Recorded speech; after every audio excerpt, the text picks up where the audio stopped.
Indie Beacon Radio with hostess Denise Bryson. Welcome to Indie Beacon Radio, where creative souls can find help in marketing their creations. You can send questions for each show on Twitter using the hashtag IndieBeacon. Now sit back and enjoy learning about our guest for this show. Welcome everyone to our show, to our radio show where we will encourage everybody to drop everything and read. We're so excited to be interviewing Rachel Boehm. She's a wellness advocate, and she is the author of I Am Not, and she also has another book called Tripping in Public. Lessons learned in business, work, relationship, and health. Hi, Rachel. How are you today? I'm good, Denise. How are you? I am doing great. Just want to make sure. So, could you tell us a little bit about yourself? Yeah. God, it's all in the book right now. So, like you said, I'm a wellness advocate. So I work with organizations and individuals, various levels and dimensions of well-being, to really help people work and live better. But I don't feel like work should prevent us from living a life, and the busyness of the day-to-day kind of gets us pulled from our personal vision, goals, values, and so just helping people reconnect to that. So those are hugely important and personal to me. And then outside of that, I love paddleboarding, pretty much anything outdoors. Mountains are a thing, and just being around good people. That's good. I mean, that's good. I was reading some of your book, and I thought, wow, what an awesome story to tell. And I know it's a part of your memoir, so it's really a lot of truth. I mean, it's a true story. So I was really excited to read. To read what I got to read. And could you tell us just a little bit about I Am Not? Could you tell us a little bit about that? Sure. Yeah. So it is a memoir. It recounts through layers, through parts, the struggles that I went through or overcame related to school and workplace bullying, disordered eating, perfectionism. So all of these different ways that I sought to make myself feel like I fit, like I was good enough, and to fix what I thought was wrong based on what people were telling me, right? Those accusations from the bullies, again, through school, starting about age 9 and 3rd grade, up through my early mid-20s. Yeah, and because I think so many people can identify with that story. Now, I had a similar story, but from the other end, because I was an overweight child. So it meant, the different type of bullying, a different type of picking, but still mostly the same. But I could really relate to what you were talking about. And so, what were some of your experiences in that? So many kids are experiencing bullying at this time. What were some of your experiences as far as what children would do, or what even they would do in the office place? Because we have so much office place bullying as well. Yeah, no, so I was overweight. Well, I wasn't, and then I was, and that's sort of the way dieting goes, right? Yeah. And the way we talk to ourselves goes, our mind, there is the mind-body connection, and we become what we think we are. So, you look back in pictures, and at the time when I first started being told I was fat, I wasn't, but then I dieted my way into it, and then I overcorrected, which is a nice way to put it, I guess. And then finally found a healthy place. People would call me stupid. You get the association of fat, stupid, and lazy, right? So any of those, and then it just perpetuated a cycle of all three. So I had teachers telling me that I was dumb, I shouldn't go into any sciences or math because I'm a girl, or because I'm dumb because I couldn't keep up. Again, shouldn't be athletic. You're not an athlete, you're heavy. you know, you name it, I probably heard it to an extent related to those areas. So, And so and bosses too. When did you decide to become a journalist? Well, I loved writing, and that was one other thing that I was told that I was good at, and it just took a long time for me to realize you could actually maybe do something with it. And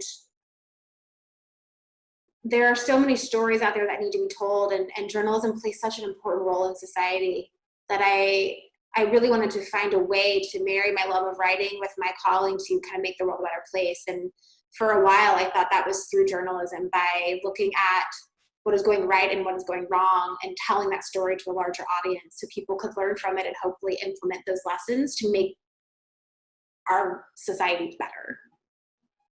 So when you were writing your book, was there an inner healing taking place as well as when you were writing it? Did you have to begin to have some inner healing as well?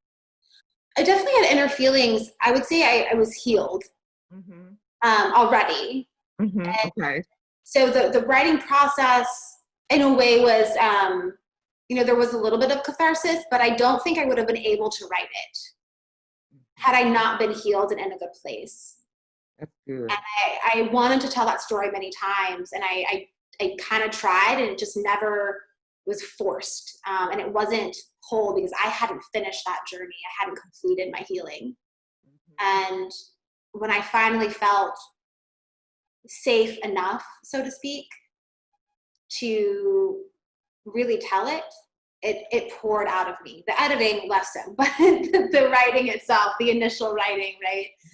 That was, when it was time, it was time. And so how do you think that, what do you want your readers to convey when they read your book, and how it will help them? Yeah, there's really two readers there. The one is, like you said, it's reading it and going like, this is or was me, right? And for those people, especially the is me people, I want them to know they're not alone. And that, especially when you're going through that, you feel so alone and isolated. And I want people to realize that they aren't alone, and that even if they don't feel like they have someone to help them up, that they have it within themselves to help themselves up, that you can be your own hero and you can pull through this and everything will come out better. And then for the folks that are reading it that see a loved one in the me that is in that book, I want them to realize not to give up on that person, but to give them space and time. And the way you help someone going through so many of the things that I was going through is, don't force a conversation, don't force change, don't tell them to go eat a sandwich, right? Or take it away from them, depending. Just be their friend and give them that love, because when they are ready, they'll know that you are a safe person to go to, and let them come to you. Yeah. That is so important, what you just said, knowing that they have a safe place that they can go to, and they can count on that person to talk to them. And also, I think that somebody that is in the other seat, the bully or the person that is, antagonizing, they can also get a lot out of the book too, because they may see themselves as that person that was doing that to someone, and maybe it will cause them to begin to think differently on about their actions. And if they see those actions in even their own children, maybe they can help to steer that in a different direction. So I think it can help on so many ends. I just think it's just an awesome story that you wrote, and it's just such an amazing, because it takes courage to write things like that about things that happen in your childhood or any type of abuse or anything like that. It takes courage. And I think the person that writes a book like that is already a hero as well. So what are your thoughts about that? So that's what I think about it. I'm flattered. Thank you. I mean, you think, you pause a little bit and wonder, God, what would people think reading it? But again, because I was healed, it doesn't matter. This is my story. This is I'm putting it out there for a reason, and it has nothing to do with the people that in the past that probably don't remember it, and I do. This is about me sharing my story to help at least one other person. Right, and I think it's such a good book for teenagers, especially our young women and teenagers coming up, because they do still have a lot of that going on in the school system, amongst their peers and things like that people are doing things and dealing with stuff, especially with it being so many homeless children that go to school. I didn't really know that, and so they have a whole nother level of being picked on or abused, verbal abuse and things like that amongst their peers. And so I think it's just an amazing book tool that can be used for to help for inner healing for so many people. Thank you. Now, the characters in the book, some of them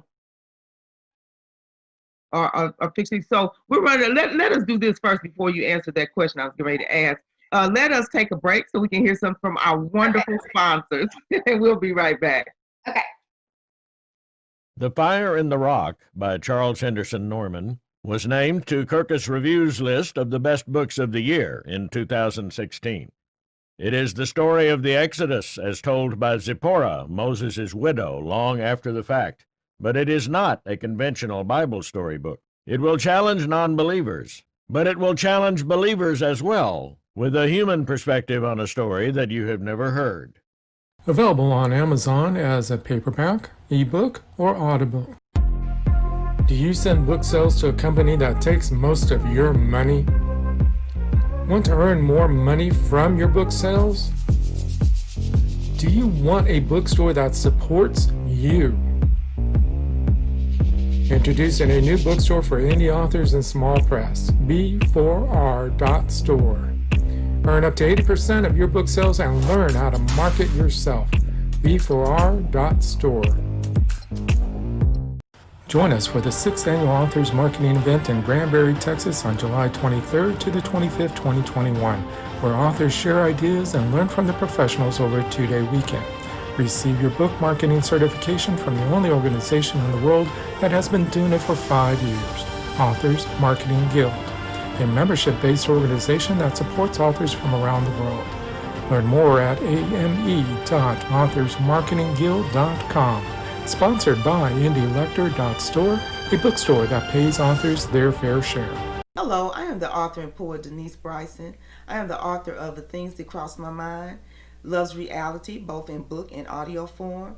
I am also noted as one of the best poets of 2011. I have 2 new projects coming up. One is the Blinky series, where Blinky tells us all about our coins and our bills for our children. I also have a book coming out called Say Ye. It's quotes from Denise Bryson, just inspirational and that will help you along the way. Welcome back to Indie Beacon Radio. Don't forget to like us, follow us, or subscribe to one of our many channels. Now, here is your host for today's show. Thank you for joining us again. We are back from our break, and we have been had the privilege of interviewing Rachel Boehm, and she is the author of I Am Not, and she is also the author of let me get. Oh, I'm so sorry. He's gonna have to cut that out. You do it. I got my paper. I'm trying to. Okay, I'm starting over, Alan. I know he's saying, oh my God, what is going on today? Anyway, let me go back to this page so I can get it right. Anyway, welcome back to our show. We have just heard from all of our wonderful sponsors, and we have had the privilege to be interviewing Rachel Boehm, and she is the author of I Am Not, and she is also the author of Tripping in Public. So we're so glad to be talking to her. This is a very interesting book and a very needed memoir that she has written to be able to help other people that have had similar issues or similar things happening to them, especially for our young women that are coming up and that are going through these very things in school and places like that, or even in the home amongst their own family members. All of that goes on and so many things.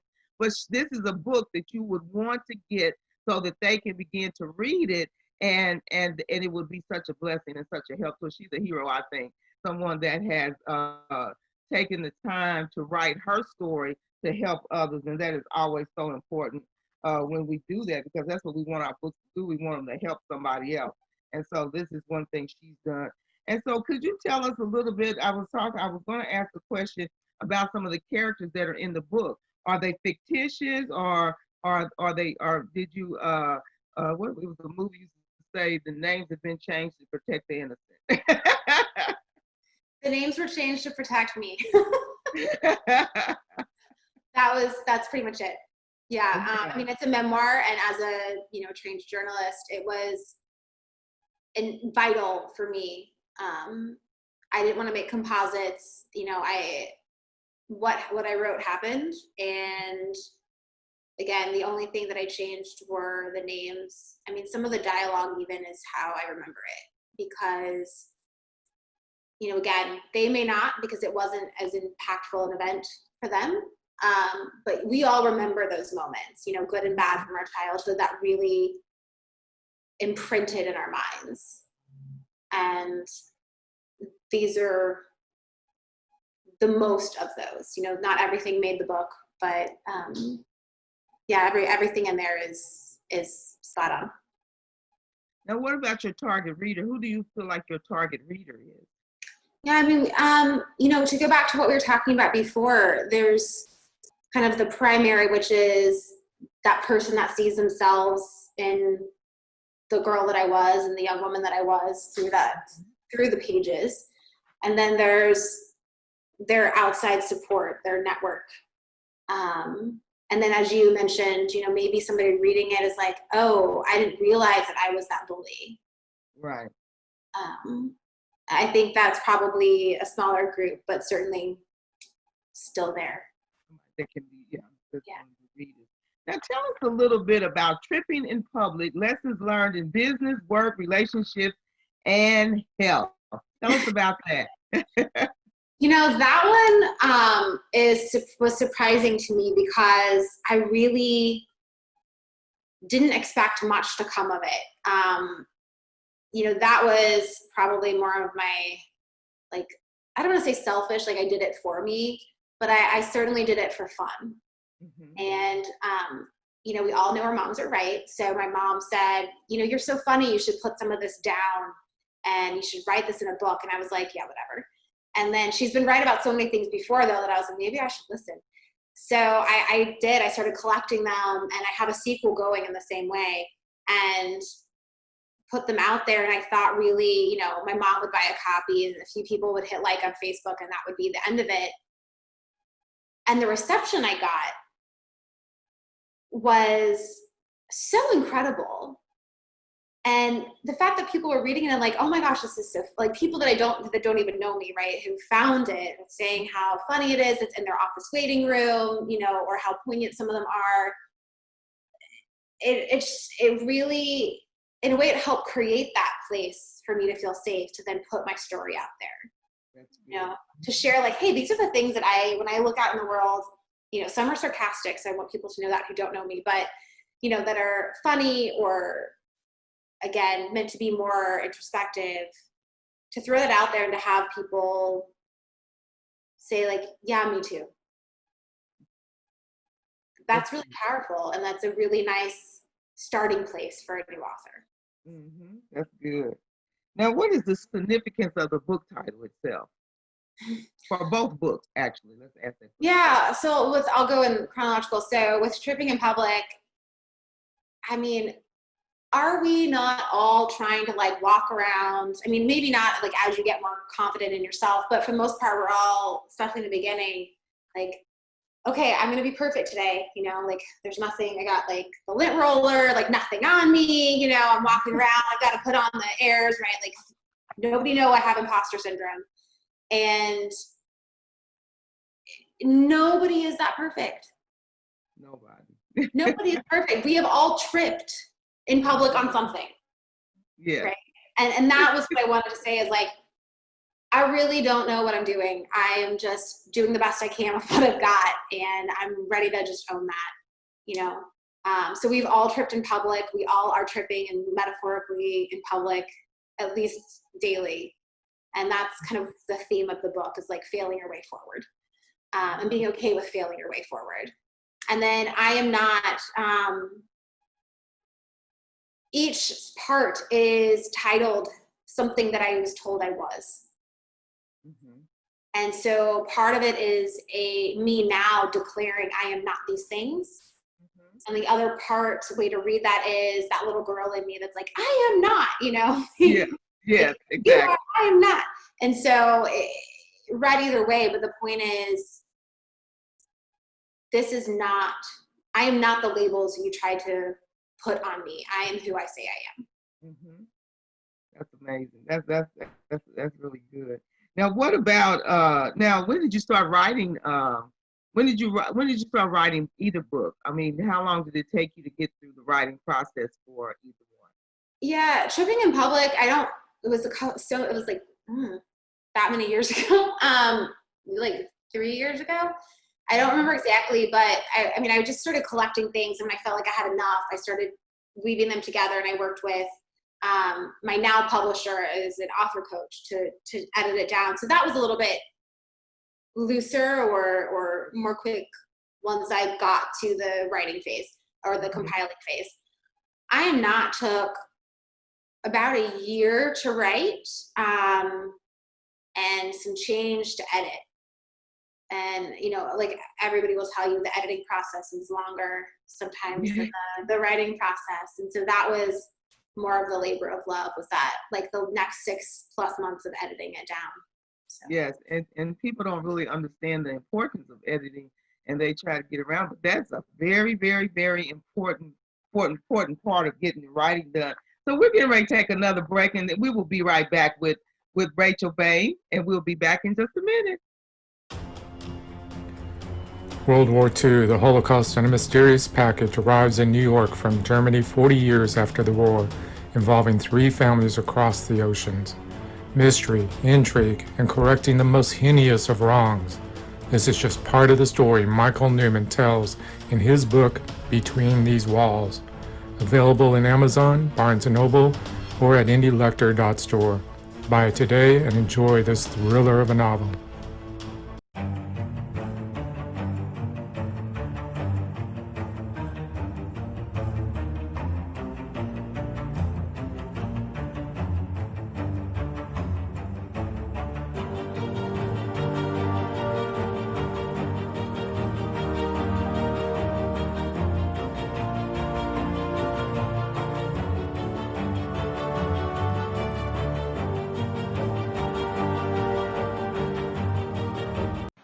Authors Marketing Guild is a membership-owned organization designed to help authors succeed and learn how to better market and sell themselves and their books.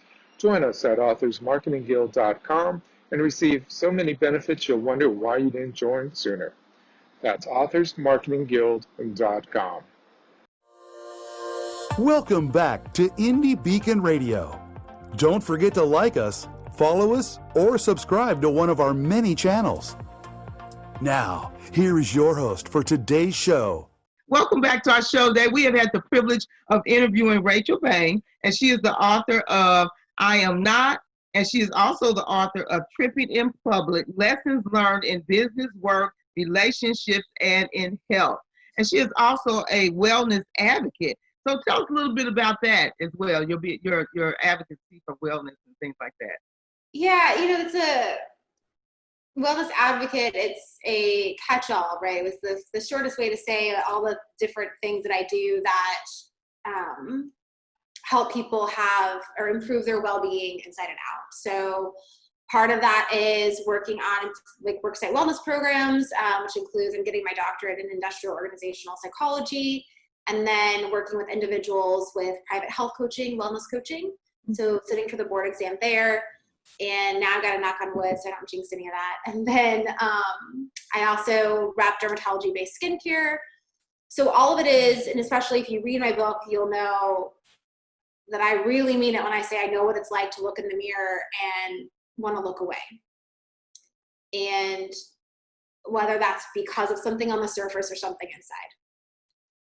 And everything I do now is to help people look in the mirror and really look and feel proud.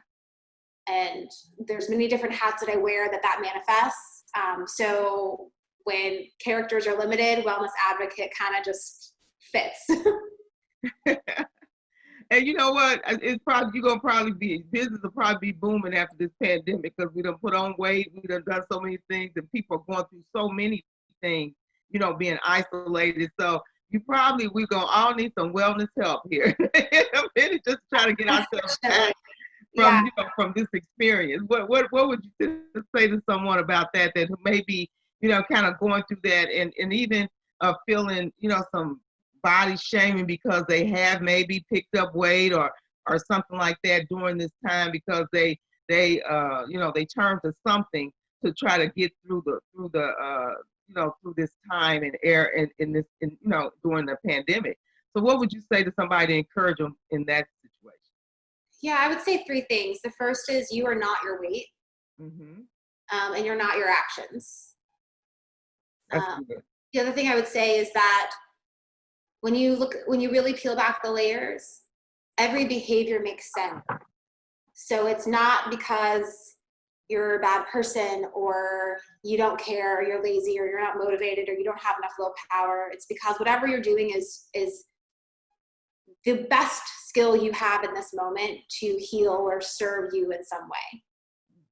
And so my role is to help you figure that out, peel those layers back and discover, okay, what is this behavior trying to serve? And then how can we serve you in a more nourishing way?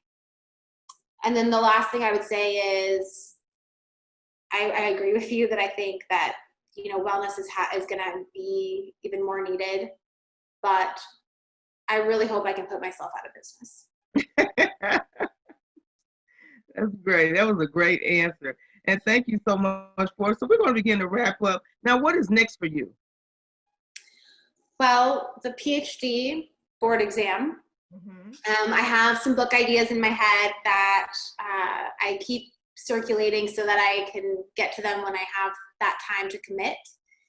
And other than that, just, again, building my business, looking for those people that are looking for me, and promoting the 2 books that I have out. That's good. And so do you do a lot of public speaking as well? So, you know, like different, like women's organizations and things like that, or people organizations that will have you come and speak on these topics?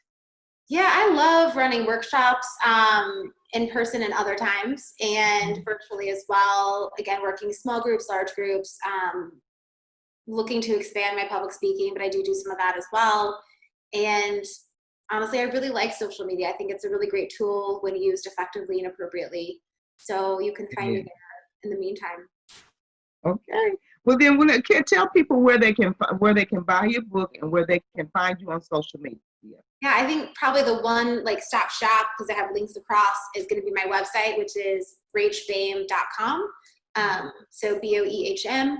And then from there, it links to all of my social media, the books, the various places you can buy the books, and daily newsletter, tips, blog, all of the good things are right there. Right there. Well, it's been our pleasure. It has been our pleasure to chat with you today, Rachel. And so glad that you joined us here on our show and took the time to be our guest. We're so thankful for that. I really appreciate you having me. Thank you so much. Thank you. You're welcome. And I want everybody to know, please go out and support support our authors that we interview. They have amazing books that you can read. And this book right here would be such a help. If you yourself are still dealing with things that happened earlier on and you need inner healing, this is a good book to be able to read, to be able to get to that place. And also for your young girls, older women and young women, this is a must read and something that you should take the time to purchase and to buy and be blessed by it. And so we're so thankful for you coming and joining us and sharing your story with us. Like I said, I feel like you're a hero, because when people can share those types of stories to help other people, they are heroes as well. And so let us remember to support our authors, and also remember to drop everything and read. This is a good time to be reading. Books should be going flying off the shelf, because we have so much more time to read than what we usually do. We're not busy, but we are able to sit down on a couch and just sit there and read and enjoy. And so, but thanks for being a part of our radio show today. And we just so excited that we got an opportunity to meet you. I am. You're such a beautiful person, so we thank you. And anyway, good night. We'll be back next time. Thank you for listening to Indie Beacon Radio, where creative souls can find help in marketing their creations. To learn more about Indie Beacon services, to be a guest on the show, or to advertise on our show, please visit our website. Indie Beacon Radio with hostess Denise Bryson. Indie Beacon Radio is produced by B. Allen Bourgeois for Authors Marketing Guild LLC, copyright 2020. Voiceover by Randy James, Lydia Bello, and B. Allen Bourgeois. To be a sponsor of the show or for more information, please email us at info@authorsmarketingguild.com. To be interviewed for the show, please complete the form at radio.authorsmarketingguild.com. Music Always Rejoice by Ramcord